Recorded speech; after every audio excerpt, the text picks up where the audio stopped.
So good afternoon. On behalf of the Energy Futures Lab, it's my pleasure to welcome you to the launch of our new briefing paper, Balancing Privacy and Access to Smart Meter Data. We're delighted so many of you can join us for this special event. My name is Peter Childs, and I'm one of the co-directors, along with my colleague Anna Cora, of the Energy Futures Lab at Imperial College London. The digitalisation of our energy system is expected to play an important role in achieving the UK's climate change targets. Central to that digitalisation will be the use of smart meters, which have the potential to enable more dynamic, cost-effective, cost-reflective and decarbonised electricity. At the moment, we're not reaping the full benefits of the data that smart meters can provide.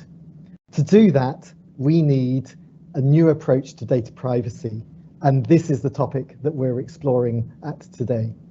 The new report looks at the personal information hidden in smart meter data and investigates how energy consumers can be protected from potential privacy infringements as we unlock the benefits smart meters can offer for consumers, energy suppliers and the network operators.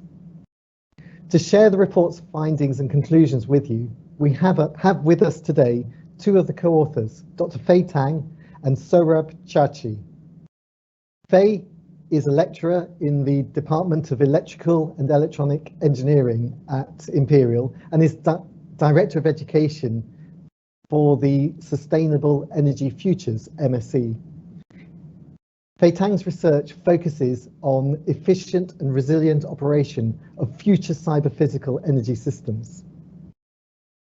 Saurab is a postgraduate researcher in the Control and Power Group in the Department, also in the Department of Electrical and Electronic Engineering at Imperial. Saurab's research focuses on residential demand responses and behavioural modelling within a market environment. Once we've had the presentations, Faye and Saurab will be joined by two leading experts in the field, Colin Griffiths from Citizens Advice and Maxine Freck from Suitability First. We encourage all of you in the audience to engage in the discussion by submitting questions for the panel using the Q&A function on the right-hand side of your screen. This event is being recorded, so if you don't wish your name to be read out, you can submit your questions anonymously. Now I'm going to hand over to Saurab and Faye to start the presentation. Thanks, Peter. Good afternoon, everyone. I'm Faye Teng. I lead this Research England Fund project at Energy Futures Lab. Saurab and I today will present the main findings we have concluded over the last almost 18 months. This work is, in fact, a natural follow-up of our previous Energy Futures Lab briefing paper on digitalization of energy, where privacy has been identified as one of the key barriers.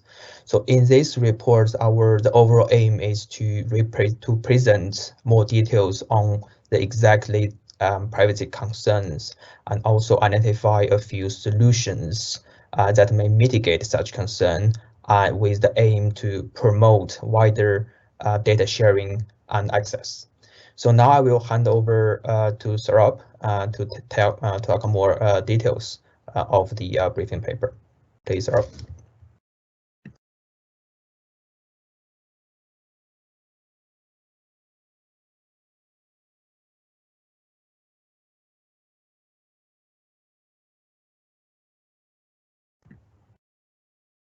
Sorry, Saurab, I think you are muted.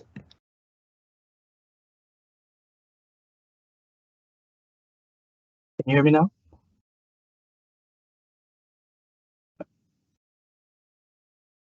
Sorry. So I'll start by giving an overview of the benefits of smart metering and specifically focusing on the dependence on data. I'll then move on to the consumer privacy concerns, as well as the potential privacy infringements that may arise when sharing smart meter data. I'll then look at the existing smart metering regulations in the UK and their potential shortcomings in terms of both privacy protection as well as data access. I'll then move to present some of the privacy-preserving techniques which have been proposed to overcome these issues. Finally, Dr. Teng will provide a summary and our recommendations on how to balance privacy and access to smart meter data going forward. Smart metering can enable a wide range of benefits, from automated meter readings and energy savings to improving evidence-based policymaking. Smart meter data could also spur innovation in sectors beyond energy, for example, in healthcare, to monitor assisted living facilities, to provide carers with early warning systems. It's important to note that smart metering provides benefits in three distinct ways. First, enabling remote access. Second, the logging and the processing of high-resolution data. And third, the sharing of that high-resolution data. As such, the benefits may be completely independent of sharing, enhanced through data sharing, or wholly dependent on data sharing. BEIs have quantified several of the benefits of smart metering as part of their ongoing cost-benefit analysis. Surprisingly, perhaps, few of these benefits are wholly dependent on sharing of high-resolution data. Most benefits instead would be enhanced with data access. For example, if we look at demand shifting, smart meters can store half-hourly tariff information locally. This enables time-of-use tariffs without necessarily requiring a consumer to share their data with their energy supply. However, data sharing could allow suppliers or other third parties to provide personalized recommendations and incentives. And trials suggest that the personalization could improve engagement and ensure persistence of demand shifting. It's therefore clear that access to high-resolution data can be extremely beneficial. However, wider access to high-resolution data also raises privacy concerns. A multitude of surveys have been conducted in recent years to understand consumer privacy concerns around smart metering and data sharing. Overall, studies suggest that the majority of consumers are willing to share their smart meter data. This may also be in part due because smart meter data is considered less sensitive than other types of personal information, such as financial or locational or medical data. Yet we also see that many consumers are currently not providing half-hourly data or simply don't know what their data sharing options are. So are we currently making an informed decision? Do we understand the implications of data sharing? And is, for example, smart meter data really less sensitive? And would we change our responses if we had different options? And are the current incentives sufficient? So smart meter data may seem harmless. However, significant amounts of personal information can be inferred from it. Individual appliances in the home all contribute to a household's total energy consumption. And smart meter data is an aggregation of these individual appliances. However, algorithms known as non-intrusive load monitoring can disaggregate smart meter data to identify and estimate individual appliance usage. The accuracy of these algorithms is highly dependent on data resolution. We've done a comprehensive review of the state of the art, and we found that the capabilities have increased significantly in recent times, with the availability of high-quality datasets and new modeling techniques. We see, for example, that large appliances such as electric vehicles can be identified and their usage estimated even at daily frequency. Appliance usage can also be used to infer occupancy and activities, and this can be used to provide a detailed overview of people's habits and lifestyles. Linked datasets make it possible to infer personal information beyond energy use. This includes a wide range of socio-demographic characteristics, which notably includes medical, financial, and locational data. Integrating additional data streams, such as social media or IoT devices, would allow for further insights. And it's therefore difficult, even for the analysts creating the models, to predict what their algorithms might infer from these combined datasets. The majority of consumers are unaware that such information is embedded within smart meter data. For example, a recent study showed that 70% did not know that smart meter data can be used to infer occupancy. However, when consumers are provided with information on the implications of data sharing, their privacy concerns increase. In a recent German survey study, it was found that 90% of respondents would either cancel or change their preferred contract option when provided with information on the privacy implication. When given options in general, consumers tend to express higher privacy concerns. For example, consumers are less comfortable sharing high-resolution data, such as half-hourly or real-time data, compared to daily or monthly. In addition, consumers will be more inclined to share their smart meter data if they had the choice to anonymize or aggregate. Consumers are also aware that their data has value and would demand compensation for it if they were given the choice. We see that privacy concerns and the willingness to share data are highly contextual. They depend on the level of background knowledge and the availability of options and incentives. Similarly, the potential privacy infringements are dependent on the data resolution, who has access to it, and what other linked datasets may be available. In order to understand whether these considerations are adequately addressed, we start by looking at the UK's existing smart meter implementation program. There are a number of unique and relevant features. BEIS has set out the smart metering equipment technical specifications, or SMIPs, which includes what information a smart meter is able to store. They've also mandated that consumers be offered an in-home display. This connects to the smart meter via a communications hub that sets up a local home area network. As such, it provides consumers with direct access to near real-time information on energy usage as well as costs. In addition, connecting smart devices, known as consumer access devices, to the home area network allows data to then be sent over the internet. To access data from outside the home area network, a dedicated end-to-end encrypted network has been created. Data requests from suppliers, for example, are sent to the data communications company, the DCC, which then retrieves data from smart meters. It's important to note here, though, that the DCC itself does not have access to the data. BEIS has also created a framework that governs access to the smart meter data through the DCC. This is known as the Data Access and Privacy Framework, or the DAPF. The DAPF was created to safeguard consumers and force entities to actively incentivize consumers to share their data. It provides consumers with options of how and with whom their data is shared. It relies on consumers giving active consent, with some regulated activities such as billing being exempt. Notably, there is currently no option to provide anonymized data, nor does it cover data streams outside of the DCC, such as the consumer access devices. Recent changes as part of the market-wide half-hourly settlement reform will also look to alter the scope of what constitutes a regulated activity to include forecasting and business readiness. And there's also going to be a shift from an opt-in to an opt-out model, where consumers will share half-hourly data by default, with an option to opt out to daily data. In developing the DAPF and the latest reforms, Ofgem and BEIS have aimed to follow privacy by design. It's a framework which sets out 7 core principles to safeguard privacy. And indeed, many of these principles have been adhered to. However, we would argue that there are 3 that are currently not being completely fulfilled. First, it provides a limited set of options and relies on consumer consent. And as we've seen, the majority of consumers are currently unaware of the personal information that can be inferred. And advancements in machine learning and the availabilities of these linked datasets make it difficult to convey the potential implications of data sharing. As such, it does not fully respect user privacy.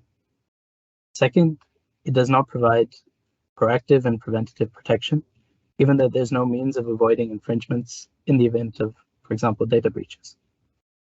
And existing safeguards under the DAPF can be bypassed through these consumer access devices.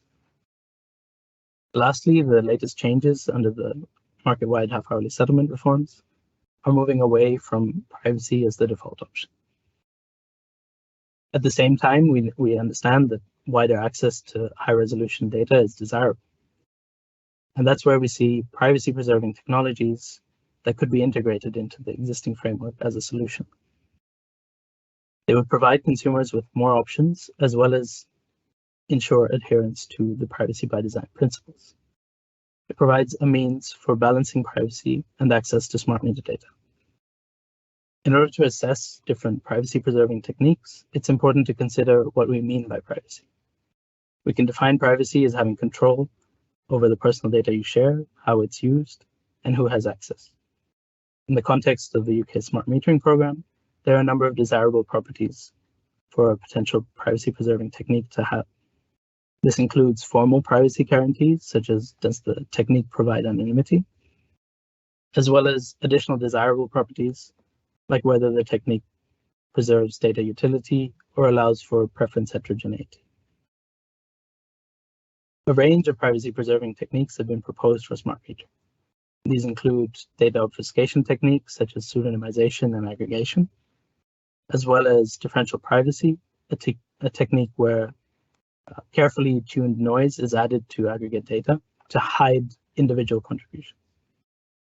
In addition, there's also other techniques which, rather than altering the data, change how it's accessed. This includes, for example, homomorphic encryption, a technique that allows arithmetic operations to be performed on encrypted data without actually having to first decrypt it.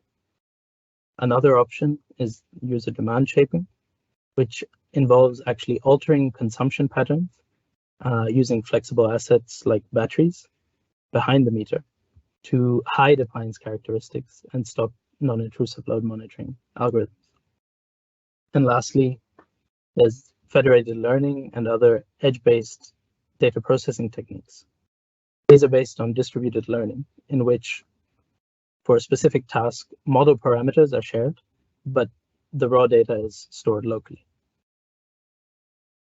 Each of these techniques has its pros and cons, and here we present a summary of their suitability for a smart meter. Here, the orange stars indicate properties that the technique is purported to have. However, they're not evidenced by theoretical guarantees. You can see that traditional techniques such as pseudonymization and aggregation can be easily integrated and implemented, but they do not provide provable guarantees of privacy, as we'll demonstrate in the next slide. Homomorphic encryption overcomes some of these issues, but is computationally intensive and limited in how data can be processed. Federated learning and user demand shaping offer a decentralized approach to privacy protection. However, neither on their own provide anonymity. And the current infrastructure does not have the computational resources required to implement these techniques. Differential privacy, on the other hand, overcomes the issues of traditional techniques by providing provable guarantees of privacy, but this does come at the cost of data utility because of the noise that's introduced. Has been widely implemented in practice by both private entities such as Apple and Google, as well as public entities such as the US Census. The US Census provides an interesting case study to detail the need for enhanced privacy measures. The Census Bureau is legally obliged to ensure privacy, and as such, is prohibited from releasing any personally identifiable information. In 2016, they conducted an internal experiment to quantify the potential risk of disclosing personal information under their existing protocols. It found that individual level databases could be reconstructed with 100% accuracy for 46% of the population, using only the aggregate data that was published. Then, using third-party data sources, which had names, 38% of people's records could then be linked exactly and their names and addresses identified. A similar two-step approach may be possible for aggregate smart meter data.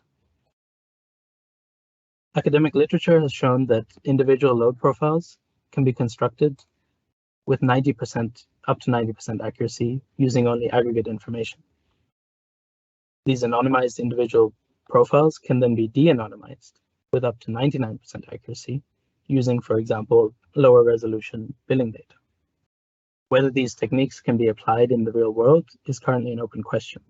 However, there does seem to be a plausible threat. The US Census has evolved its privacy protection mechanisms over the last 150 years. They started off with laws that banned census takers from disclosing any information in the late 1800s.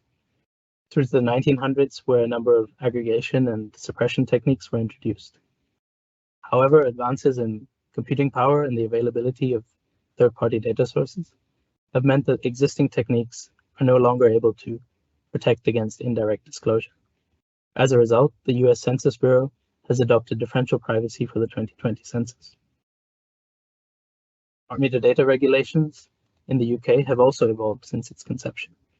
Following concern around privacy and legal challenges in other countries, the Data Access and Privacy Framework was introduced. This relied mainly on permission controls and consent. And then from 2016 onwards, distribution network operators were required to produce privacy plans, and these included aggregation and pseudonymization techniques. However, the most recent changes as part of the market-wide half-hourly settlement, as well as a general push to provide wider access to data, increase the risk of privacy infringements. And we would argue here that it's only a matter of time before privacy-preserving techniques with future-proof privacy guarantees would be required.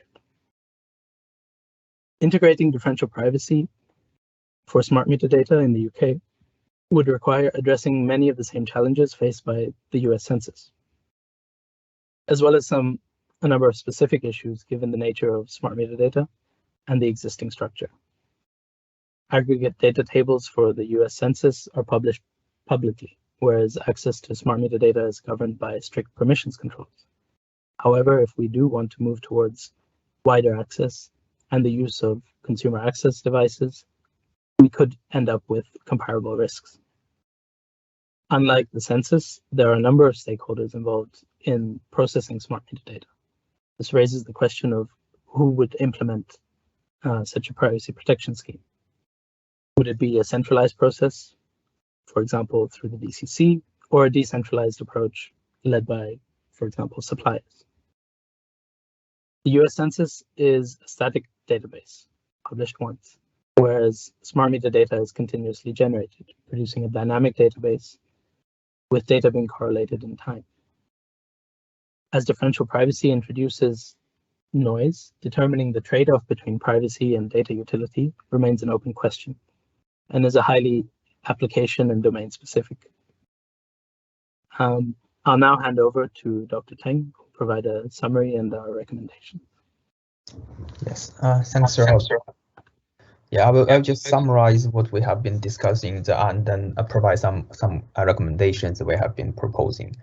So to start with, I think there's a consensus that the wider sharing of high-resolution data would indeed enhance many of the benefits. However, we also find out it is not critically clear what functions that definitely need this high-resolution individual data and what the benefit of sharing. We need to explicitly separate the three functions of smart meter that are able to quantify the benefits. Some of the functions like billing and settlement can actually be done without sharing individual data in high resolution. Secondly, we find out that majority of consumers are unaware what the implication when they make decisions of agreeing and share different frequency of smart meter data. I believe it is the wrong impression that smart meter data is less sensitive when compared with financial, location, and health care data. In that context, the consumers are not fully aware when they make decision based on that. However, although we can, there is potentially options to further communicate that, but because of the development of technologies and machine learning algorithms, it will become much harder to assess and also to communicate what exactly this communication of these implications, and also it can be changing. So this suggests that purely rely on consent and permission control may not be sufficient. We also look at different privacy protection technologies that can be potentially applied, which will enable wider access of the data and the willingness to share, while at the same time to maintain the privacy requirement of the users. However, we have to look at some of different options. Some of most widely kind of applied or acceptable option like pseudonymization and aggregation has become insufficient because of the computation powers and also more and more linked data set that become available. Differential privacy seems to provide a tunable and future-proof mechanisms to achieve the privacy and also allow balance about the utility and the privacy. This has been utilized by many private and public entities, may potential consideration here. But we also have bear in mind about the development of edge computing, because I believe the smart meter data implementation plan was developed with the mind that all data will be centrally processed. However, because of this development, we will have much more local processing capabilities. And to meet the minimum sharing principle, we have to take that in mind. So let's go to next slide. Regarding based on those findings, we have a few recommendations from the report. To start with, we have to promote informed consent. It's from two sides. On one hand, the users have to be informed what the implications of sharing smart meter data. This obviously is a complex task. It's how to do that in a simple and clear way with to the consumers and who will be in charge. That had to be debated. Also, we need a clear and transparent mechanism to share the benefits associated with sharing. Basically, we have the user have to know what all the functions that are completely based on the high resolution data sharing, and the current assessment of most of benefits are against the benchmark against with the case that we do nothing. However, there are better benchmarks that should be used when quantify the benefit of sharing high resolution data. Also, we want to promote the proactive risk management, basically to implement certain or a combination of privacy preserving techniques. On one hand, that will preserve the user's privacy requirement and also potentially promote, more importantly, even say promote data sharing and widening the access. We have investigated alternative techniques in our report, but the technical economic analysis has to be further investigated for their applicability for smart meter. However, we can, in this case, learn from other sectors such as the US Census. We also have to bear in mind or to consider the potential of leaving some of the data process into the edge data capabilities because of the edge computing development. Last element is we also find out the privacy actually have very strong heterogeneous among the consumers. Whether we want to have one single standards or we would leave the users to choose the level of privacy they want to achieve.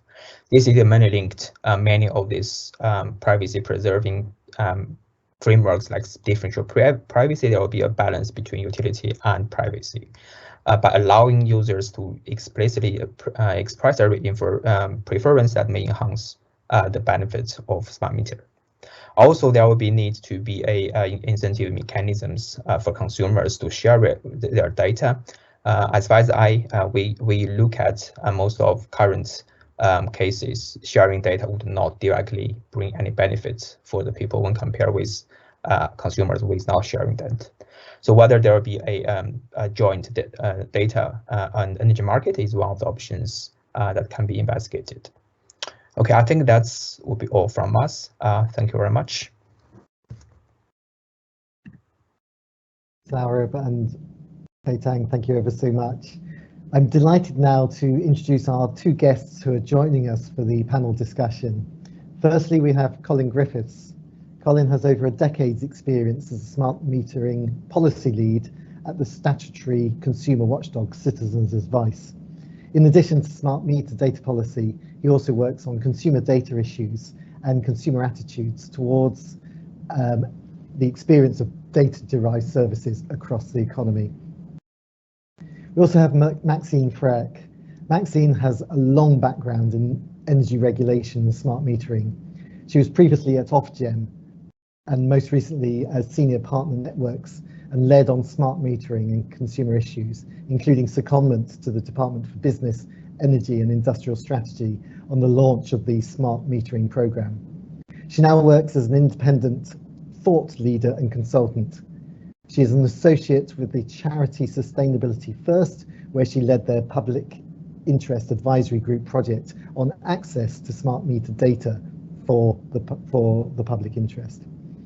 So before we open the floor to questions, I'm going to ask our guests to give some opening remarks in response to the paper being published today. Maxine, over to you. Thank you. So really, it's a very helpful, it's an important topic, so thank you for the paper. I think what I would try to pull out though is a distinction between two categories of use. One is the use by those who are in the energy industry, the suppliers and the networks who are covered by the data access and privacy framework, and then separately the wider use by other public interest actors. And for me, the suppliers and the network operators have a real and genuine need to access that individual level data. And I think, you know, we're only just beginning to see the networks understanding the challenges of managing a shift to net zero and what they're going to have to do on the local networks, and if anything, needing, you know, more data than the data access and privacy framework currently allows, which is only that aggregated data at the level of a network feeder. You know, my sense there is, firstly, there's a much stronger need for them to have that individual data rather than an aggregated and anonymized kind of data set. And also you've got the protections there. You know, they are only allowed to use the data that they collect for the purposes for which they collect it. They are heavily regulated entities who know that, you know, that the full force of Ofgem and the penalty regime will come down on them if they misuse that. So I think one should be more confident that that regime is in place and provides protection for customers. And in that sense, I actually think it can be a bit worrying, this sort of sense that we're telling customers that you can find out all sorts of things from finding out what telly station they're watching to a kind of sense almost that they're being watched minute by minute in their homes. And it's really important that that kind of scaremongering message does not get out, because that will deter people from taking up smart meters. So there's an informed consent, and you're right to kind of flag and make sure that people really understand what they're consenting to. But I do worry sometimes about the very clever things that academics manage to do does not mean that that's what's going to be happening with suppliers and network companies getting access to the data. So that's the first bit. But on the second part of it, you know, the work we've been doing with Suitability First has really highlighted the benefits of smart meter data to the wider public interest that it's not captured in the BEIS cost benefit analysis. The Committee on Climate Change would love to have a better picture of how people currently use energy to inform thinking about the move to renewables, but also thinking about heat decarbonisation and all the other challenges we face. The ESO has told us that the future energy scenarios are based on annual data and the odd statistic. If you're going to be producing the future energy scenarios on which the whole framework of our thinking depends, we need to understand the patterns of electricity use, when it's used, not just how much is used, is increasingly important. And BEIS, Ofgem, Scottish Government, cities, there's a massive demand out there to have a better understanding of patterns of energy use to inform our thinking. But absolutely, that does not need to be at the level of the individual customer. And our recommendations were all about that data being available on an aggregated or anonymized basis to inform those public interest uses. And what we weren't able to do was to sort of say what that might look like. And I think that is the sense in which the Census example is relevant. You know, that was published data.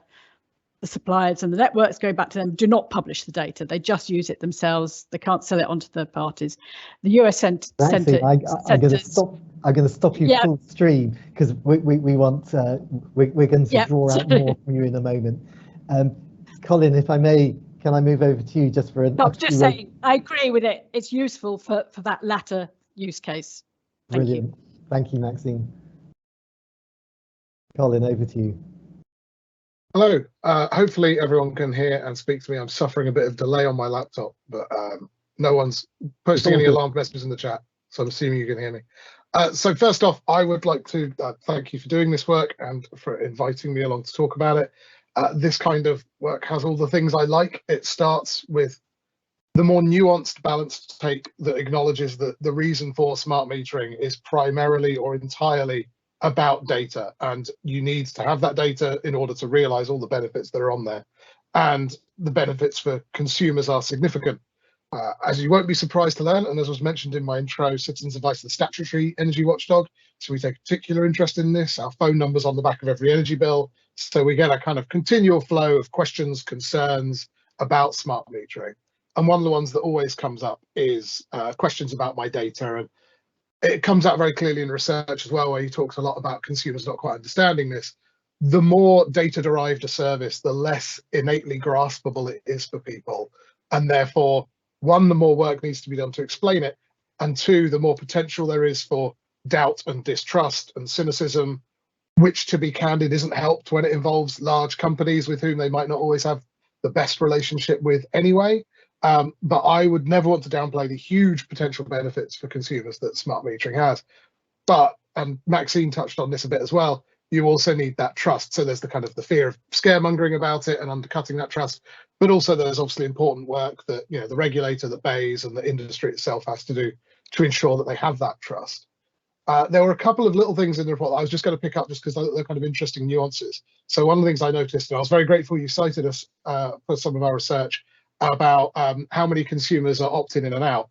One kind of additional detail I would add to that, which I think even strengthens the point you were making, which is that when we talk to suppliers, and actually Ofgem published a little bit of this in their mandatory half-hourly settlement documentation, they think a lot more people are opted into that more detailed data sharing than consumers do when you ask them, which kind of implies that there's some consumers out there who think they are opted out or opted to a certain level when actually they're opted in further, because those answers don't align, which again, I think tells a story about consumers not having fully understood the choices they were making at the time they got a smart meter, or indeed where they currently stand.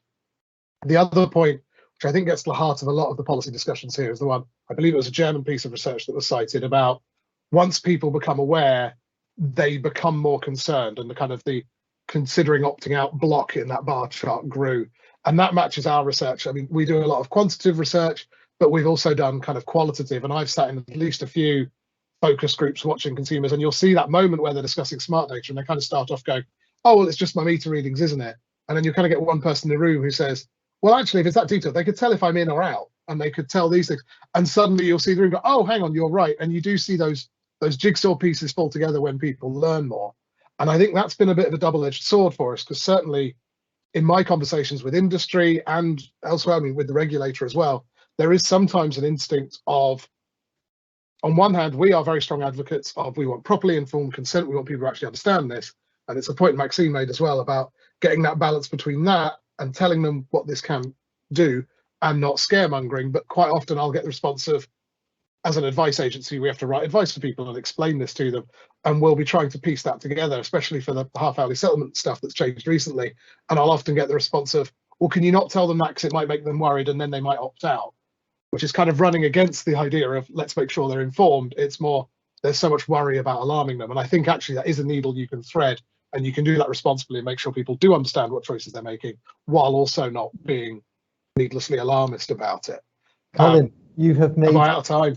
You've made some great points. We're going to come to you. We'll come to each of you in the discussion now. Ladies and gentlemen, please do use the Q&A function to pose your questions. You can do so named or anonymously as you wish, but we would love to hear them. So I'm going to kick off with one. I'll just read it out. Teng, we'll start with you. In your research, did you consider how smart meter data is treated and managed in other countries? Yes, we had a brief look also in the Canada and the US. I think Professor Saurab can bring it a bit more. In general, they bring the case similar. I mean, just like Maxine and Colin said, there are mainly two main purposes of the one is regulated business and one is the third-party access. many of these countries, one thing we want to bring is general, include US and Canada, they bring the options at least to be anonymized of the data for the third party at least. But in the UK, we don't have that option.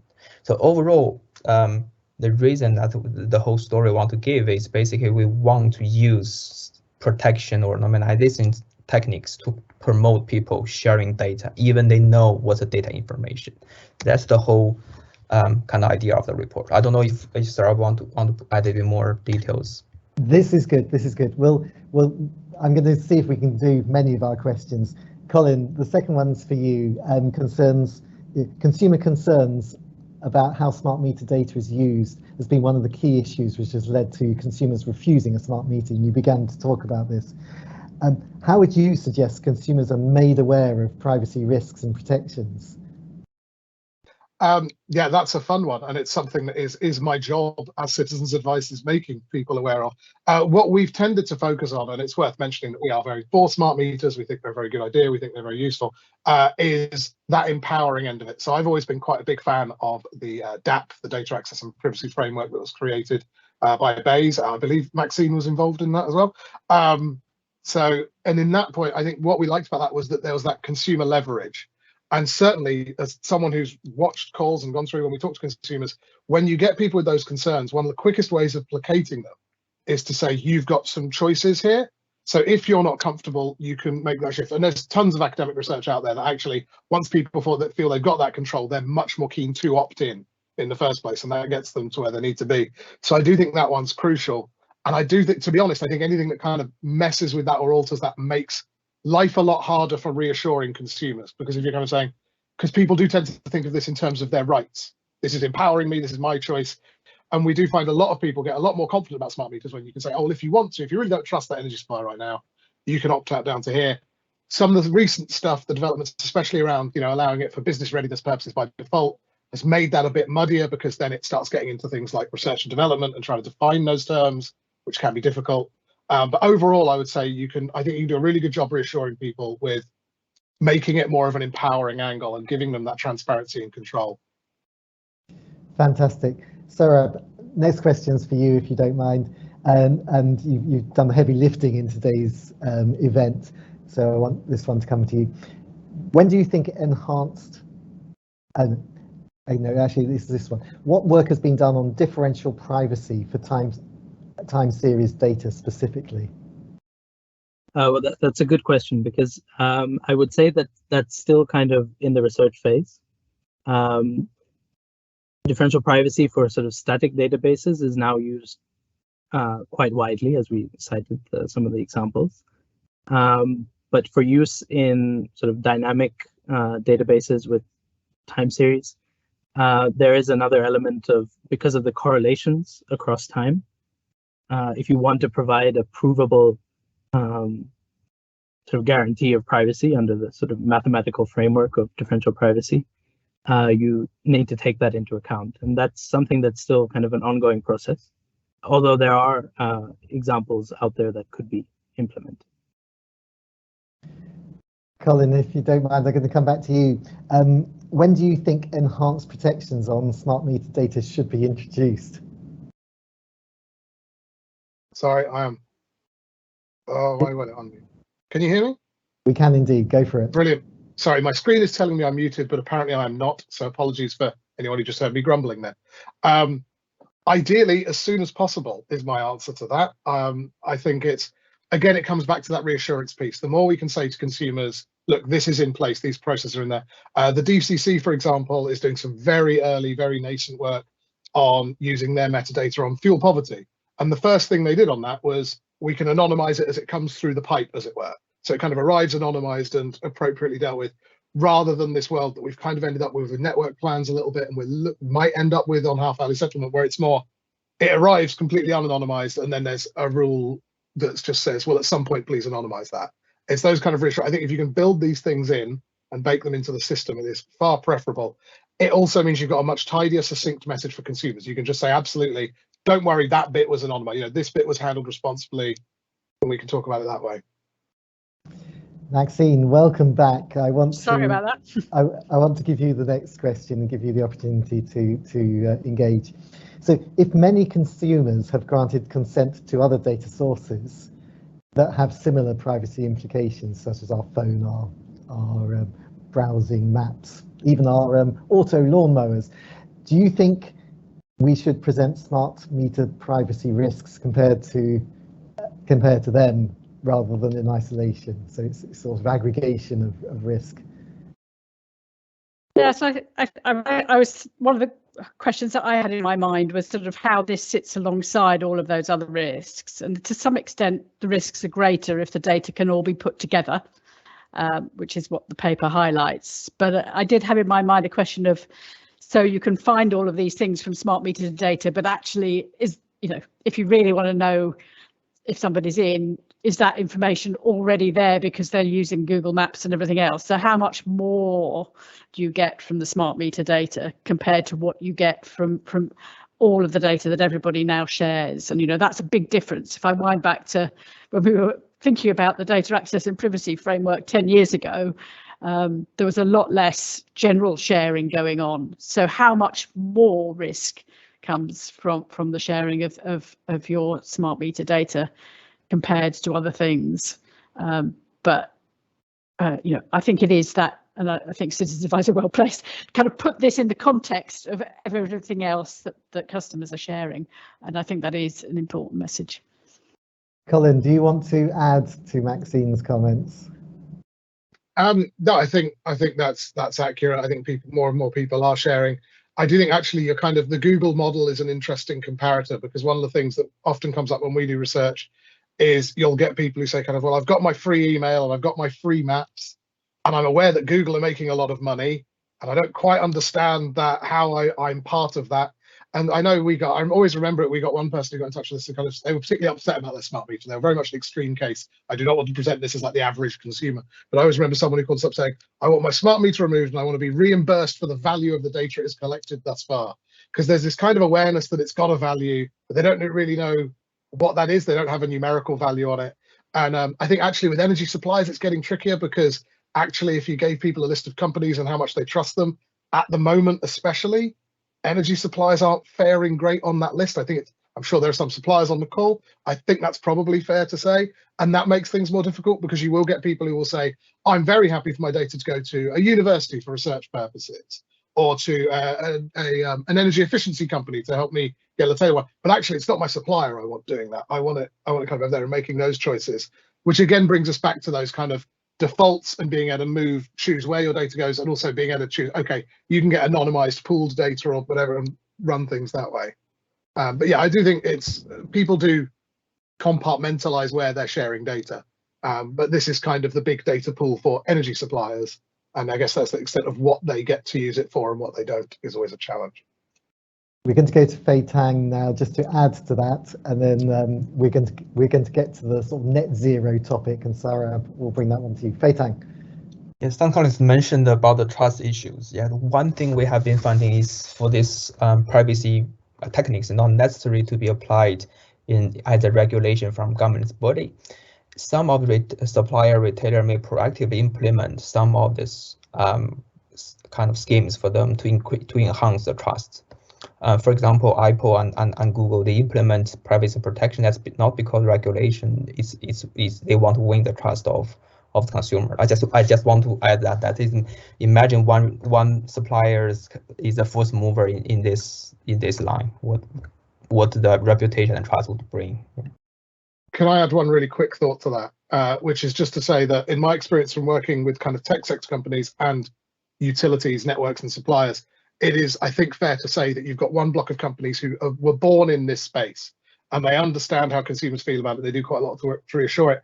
And then you've got another one which is much more established and is kind of entering this space and is still learning about it.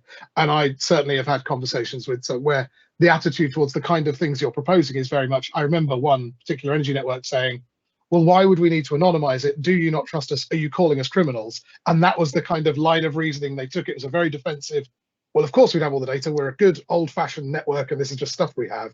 And they're still getting up to speed and working out what the digital economy looks like and how digital companies handle consumers' data.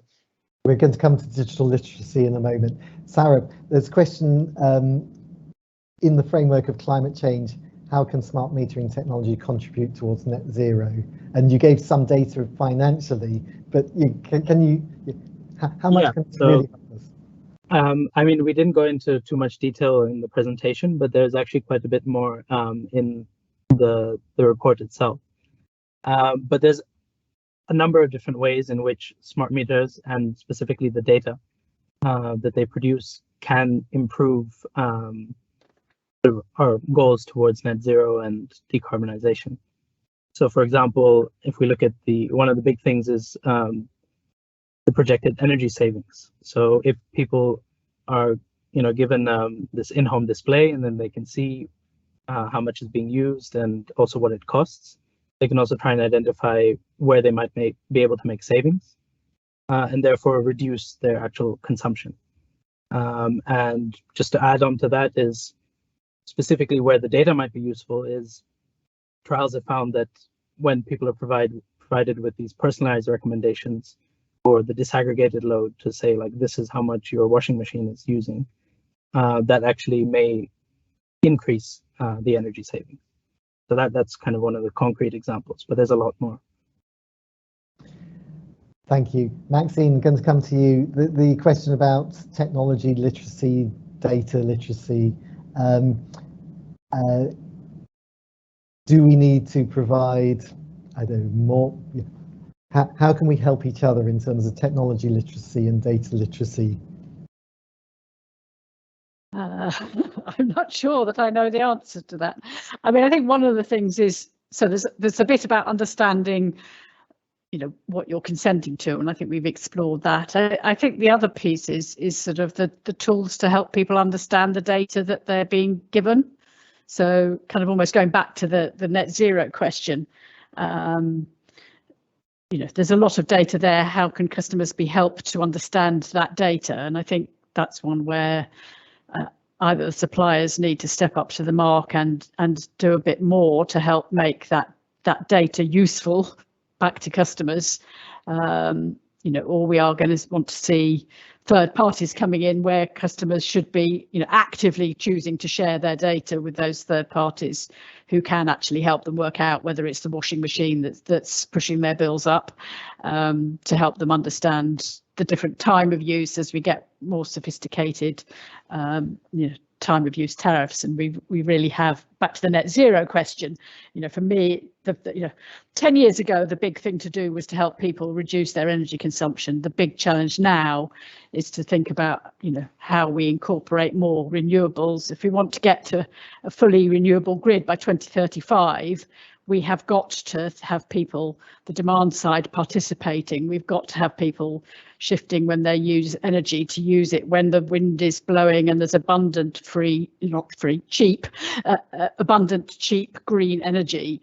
And so that pattern of understanding and being more using the data that is in the smart meter in a more literate way is not about improving people's data literacy. It's about packaging that data for them in a way that's more understandable. You could answer. Thank you so much, Maxine. That was brilliant. Two more questions then. Saurab, if I may, are there existing open source tools that could be used to automatically analyze smart meter data and show users the types of insight? Yes, so I mean, in terms of these non-intrusive load monitoring techniques, there is actually sort of what's called a toolkit out there, where if you have data, you can put it into an already trained model and try and show, individual appliance usage. So these sort of open source things are out there. Not so easy that you can just anyone can access it. You would need a bit of programming experience. But yeah, there are these open source tools out there for which maybe a kind of high level interface could allow people to really just do it themselves as well. Okay, thank you very much. And of course, this area is developing very fast. Teng, you get our perhaps our last question. Is the smart meter technology infrastructure affordable for widespread national and international implementation?